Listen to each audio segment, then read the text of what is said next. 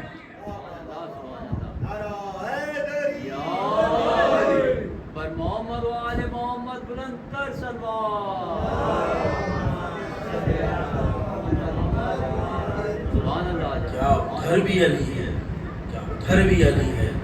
یعنی کہ عباس اس طرح سے تلوار چلا رہے ہیں کہ دشمن آدھا بھی علی علی کر رہے ہیں، وہ کسی بھی نظریے سے کر رہے ہیں، کر تو رہے ہیں۔ جناب عباس میں نے شروع میں بتایا کیونکہ اب وقت کم ہے اور مصائب کی منزلوں پہ بھی آنا ہے، بس میں یہ 2-4 جملے کہے کہ مصائب کی منزل پر آ جاؤں گا۔ جناب عباس کو جناب علی نے مانگا، اور کیسے مانگا؟ دیکھیے 8 محرم ہے، مصائب میں پڑھوں گا، دعا خوانی بھی ہوگی، پرسہ دیجیے گا، اور صرف پرسہ جناب سیدہ کو نہیں دیجیے گا، آج ایک اور ماں کو پرسہ دیجیے گا، نام ہے ام البنین۔ اب دیکھیے عباس کو اگر مانگ رہے ہیں تو اس کا کچھ تو کیا ہوگا نا، کچھ تو تیاری کی ہوگی۔ جناب عقیل سے کہتے ہیں مولا علی کہ جاؤ اور جا کے دیکھو کہ کوئی ایک ایسی عورت سے میرا نکاح ہو سکے کہ جس سے بہادر اور شجاع بیٹا پیدا ہو۔ جناب عقیل چونکہ شجرہ نسب کے اندر ایکسپرٹ تھے تو وہ گئے، انہوں نے دیکھا بھالا اور اس نتیجے پہ پہنچے کہ بنی کلاب کی ایک شخص حزام، ان کی بیٹی جناب فاطمہ ان کی نظر سے میں آئی، اور ادھر گفتگو چل رہی ہے کہ عقیل مولا علی کو بتا رہے ہیں کہ ایسا ایسا شجرہ ہے، یہ بات ہے، یہ سارا بیک گراؤنڈ سب ہے، ادھر یہ باتیں ہو رہی ہیں، اور علی کہہ رہے ہیں کہ کل رشتہ لے کے چلے جانا۔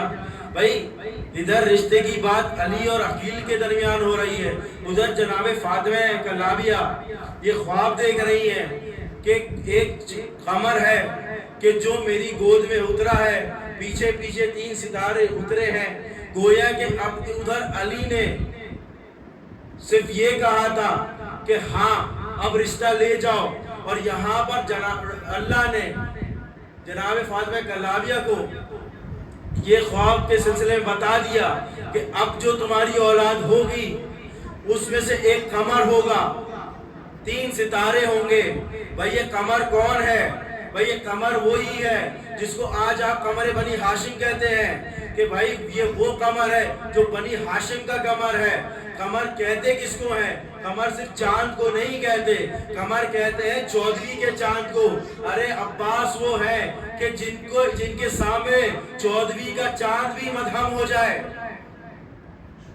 اور جناب علی کی شادی ہوئی جناب ام البنین سے، اور جناب عباس اس دنیا میں آ رہے ہیں، تشریف لا رہے ہیں، اور ان کے ساتھ 3 بھائی بھی۔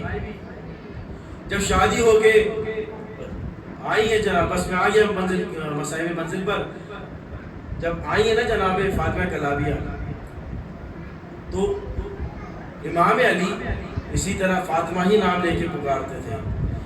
تو ایک دن جناب فاطمہ کلابیہ نے کہا کہ اے جناب امیر، اے میرے آقا، آپ مجھے میرے نام سے نہ پکارا کریں، آپ جب بھی مجھے میرے نام سے پکارتے ہیں نا تو میں نے یہ محسوس کیا ہے کہ امام حسن اور حسین رونے لگتے ہیں، جناب زینب کی آنکھوں میں آنسو آ جاتے ہیں، میں نہیں چاہتی ان بچوں کو کوئی بھی ضرر ہو، مولا مجھے کسی اور نام سے پکارا کریں۔ مولا نے کہا کہ ہاں اب سے تمہیں ام البنین کے نام سے پکارا جائے گا۔ ناظرین گرامی سنیں گے ام البنین کا نام کیا ہے؟ ام البنین کا مطلب ہے بیٹوں کی ماں، بیٹوں کی ماں۔ کون سے بیٹے؟ ارے عباس جیسے بیٹے۔ 3 بیٹے اور ہیں، عمران نام ہے، اون نام ہے، محمد نام ہے، یہ بیٹے ہیں جناب ام البنین کے۔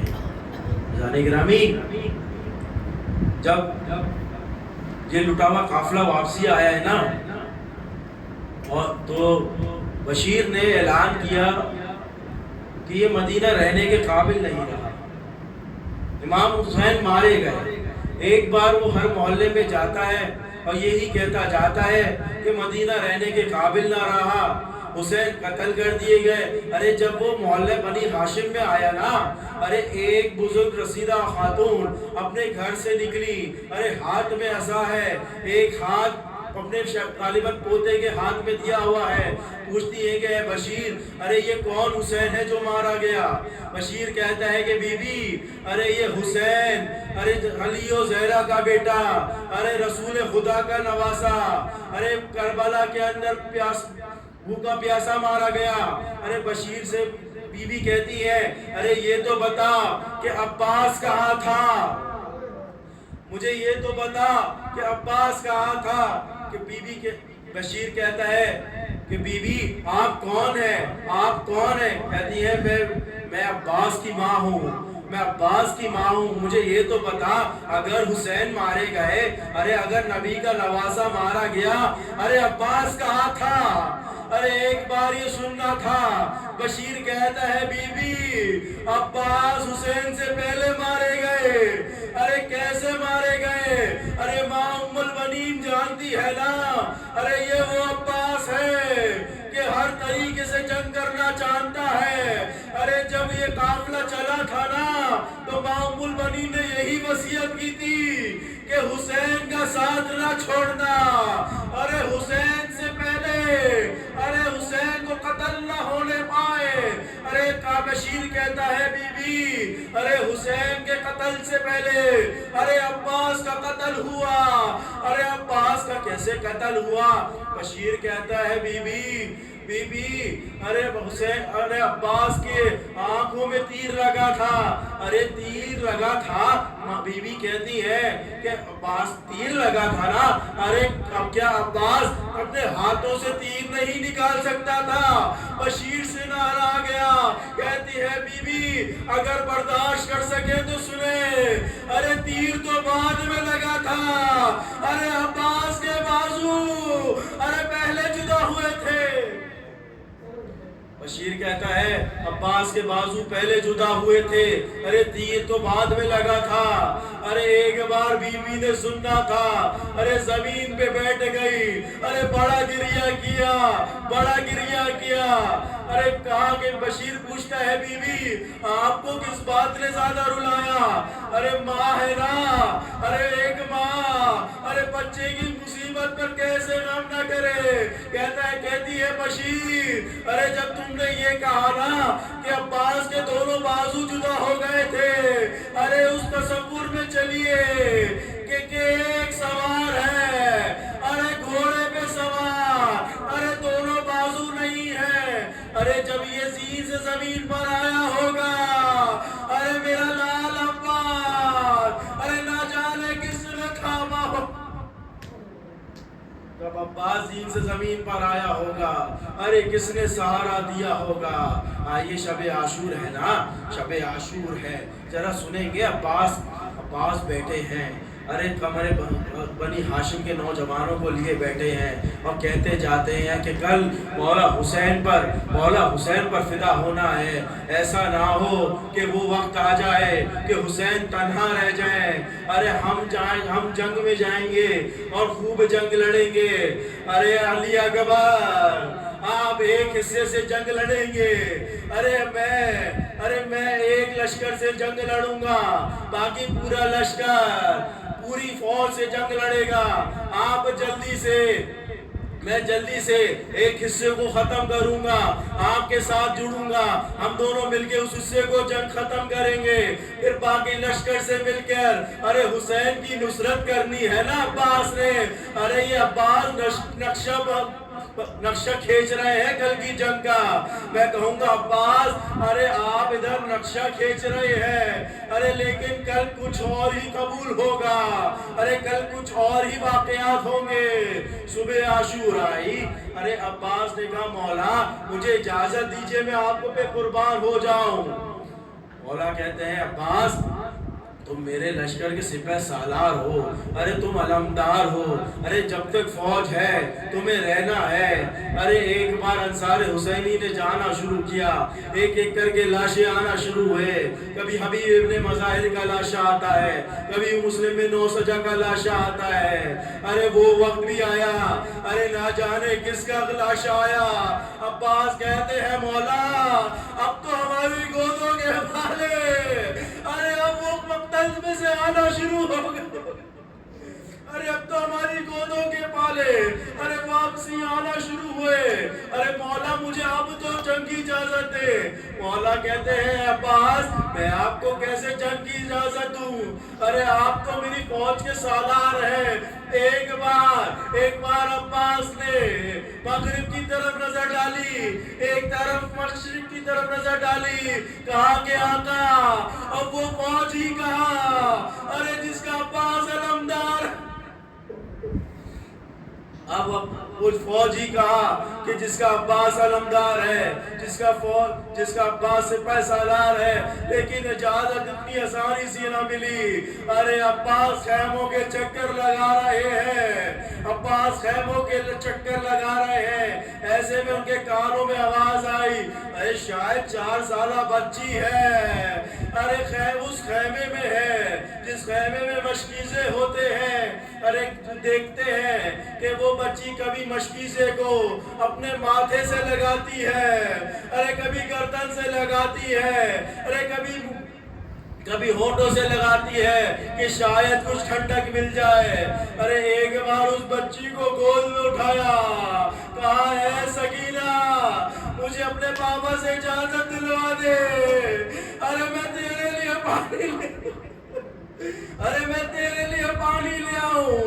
عباس ایک بار سکینہ کو حسین کے پاس لائے، حسین سمجھ کر سکینہ کو دیکھ کر کہا کہ اے سکینہ ارے کیا وقت ہے، ارے کیا تم عباس چچا کے ساتھ آئی ہو، پانی چاہیے نا؟ ہاں عباس چچا ابھی پانی لے کر جائیں گے، لیکن اے سکینہ اگر یہی چچا واپسی نہ آئے ارے عصر عاشور ہوگی، ارے چچا پکارتی ہوگی، ارے کوئی نہیں منہ میں تماچے مارتا ہوگا، کوئی عوام میں آگ لگاتا ہوگا، ارے یہی چچا فرات کے کنارے سو رہا ہوگا، یہی چچا فرات کے کنارے سو رہا ہوگا۔ بھائی اجازت ملی ہے نا، اب دیکھیں گے کس طرح سے عباس گئے ہیں جنگ کرنے۔ بھائی جنگ کی ہے عباس نے، یہ کہیں نہیں لکھا کہ عباس کو اجازت نہیں ملی۔ ہاں اجازت ملی لیکن کسی طریقے سے ملی، اجازت پانی کی تھی لیکن جنگ بھی بڑی خوب کی ہے عباس نے۔ بھائی یہ چلے ہیں جناب عباس، ایک ہاتھ میں علم ہے، ایک ہاتھ میں مشکیزہ ہے، تلوار میان میں ہے، ایک بار گھوڑے کو ایڑ لگائی۔ بھائی جانتے ہیں نا فرات کے کنارے جا رہے ہیں عباس، اب 30,000 کا لشکر ہے، 30,000 کا لشکر ہے جو فرات کے اوپر کھڑا ہے۔ بھائی ایک بار عباس فرات کی طرف جانا شروع ہوئے، ادھر بچوں نے آس لگانا شروع کی، عباس فرات کی طرف جاتے ہیں اور ایک بار جنگ لڑتے لڑتے ارے فرات تک پہنچتے ہیں، فرات میں اپنے گھوڑے کو اتارتے ہیں، مرتجس کو اتارتے ہیں۔ ارے یہ گھوڑا بھی تو عباس کا ہے نا، ارے یہ مرتجس بھی تو عباس کا ہے نا۔ بھائی عباس اگر پانی نہ پیے ارے تو مرتجس بھی پانی نہیں پیتا۔ ارے عباس نے ایک بار مشکیزے کو بھرا، عباس چلے ہیں کہ کسی طرح خیموں سے کی طرف آئیں۔ بھائی ادھر جناب سکینہ دیکھ رہی ہے کہ ایک علم ہے کہ جو نشیب میں اتر رہا ہے۔ ارے بچوں کو جمع کر کہا کہ دیکھو وہ علم دکھ رہا ہے نا، ابھی نشیب میں اترا ہے، وہ میرے چچا عباس ہے۔ ارے وہ علم نشیب سے واپسی نکلا اور کہا کہ بچوں ارے وہ عباس چچا آ رہے ہیں، پانی لے کر آ رہے ہیں۔ ایک بار علم نے لڑکھڑانا شروع کیا، کبھی دائیں جانب جاتا ہے کبھی بائیں جانب جاتا ہے۔ عزیزوں ارے یہاں پر سکینہ کا یہ دیکھنا تھا۔ ارے کہا کہ بچوں ارے مشکیزوں کو زمین پر رکھ دو، ارے اپنے ہاتھوں کو اٹھاؤ، میں آمین کہوں گی۔ ارے نہ جانے سکینہ نے اپنے چھوٹے چھوٹے ہاتھوں کو ہوا میں بلند کیا، اے پروردگارا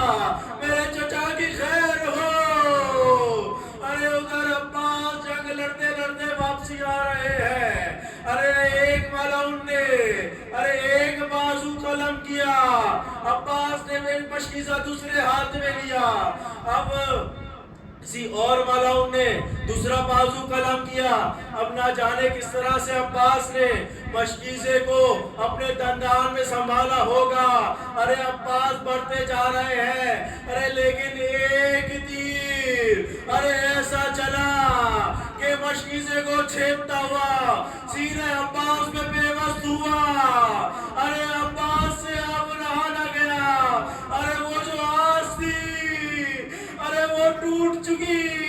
ارے اب عباس کیا کرے؟ اب جو تیر چلا ایک آگ میں پیوست ہوا. ارے عباس چاہتے تھے ارے اپنے گھٹنوں سے ارے اس تیر کو نکال سکے. ارے ایک بار عباس نے اپنے آپ کو جھکایا. ارے جھکانا تھا کہ کسی ملعون نے ایسا گوز مارا کہ عباس نے زمین میں سنبھلا نہ گیا.